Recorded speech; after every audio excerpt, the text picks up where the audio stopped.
pelatihan kokurikuler untuk jenjang SD.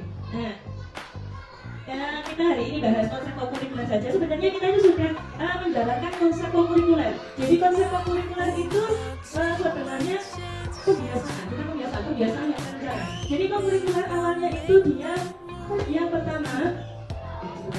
Nah, ini jadi tujuan kokurikuler ini adalah terwujudnya dimensi profil lulusan yang mana ada 8, bisa diambil 2 atau 3. Jadi setiap kokurikuler kita ambil 2 atau bisa kita 6 tahun. Jadi dalam jangka waktu 6 tahun diharapkan 8 dimensi ini semua bisa tercapai, bisa lulus. Nah, kalau mau membuat perencanaan kokurikuler ini sudah ada beskapnya. Jadi beskap ini sudah di-share terlebih dahulu.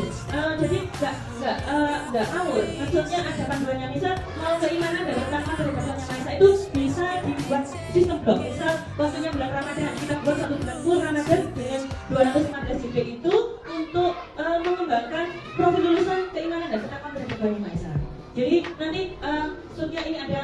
Jadi besok penilaiannya untuk kokurikuler itu 3 angka, tetapi ini deskripsi berkembang, cakap, dan mahir. Jadi patokannya bukan angka lagi Bapak Ibu, karena untuk kokurikuler itu dia menjembatani antara intrakurikuler dengan ekstrakurikuler seperti itu. Nah ini jadi kelembagaan apa saja. Nanti macam-macam bisa mau ambil proyeknya kita ambil permainan tradisional. Jadi kalau kokurikuler itu ada 3 Bapak Ibu. Jadi ada yang interdisiplin ilmu, yang kedua ada pembiasaan 7 gerakan anak Indonesia hebat, dan yang ketiga ada cara yang lain. Kalau misal interdisiplin ilmu itu misalnya gini, aku mau ini mengolah sampah. Mengolah sampah itu berarti pas masuk, seni masuk, terus apalagi PKN-nya juga masuk, matematikanya nilai jualnya juga masuk. Tapi kalau kita mau 7 kebiasaan anak Indonesia hebat, misal kita ambil beribadah. Nah, beribadah itu kita perencanaan kebiasaan beribadah itu. Nah, nanti dibuat awalnya ya. Jadi kita bisa pakai metode sitaknya PJBL. Nanti ada sitak-sitaknya 1 sampai 6. Jadi tidak harus ini harus antar disiplin ilmu. Ya, bisa cara lain. Bisa mau mengembangkan permainan tradisional anak-anak ibu hari soal permainan tradisional. Nah, itu bisa dikembangkan dengan cara yang lain. Yang di mana monggo? Cara perencanaannya. Oke, kalau cara perencanaannya, jadi kita mulai dari awal, Bu Ana, kita didik berapa dimensi lulusan.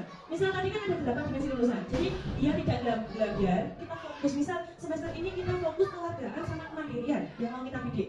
Nah, jadi fokus 2 itu dulu. Kita bikin proyek apa? Jadi nggak 8-8-nya kita masukkan. Kalau 8-8-nya kita masukkan, ya kita ini tambah nggak sesuai tujuannya. Tidak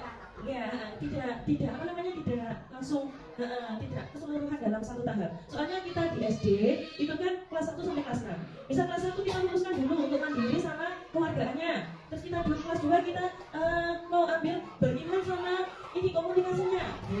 Karena kita panjang Bapak Ibu, panjang sampai dengan kelas 6. Untuk penilaiannya seperti tadi, kita deskripsi harus ada rubriknya, berkembang, cakap, dan juga aktif.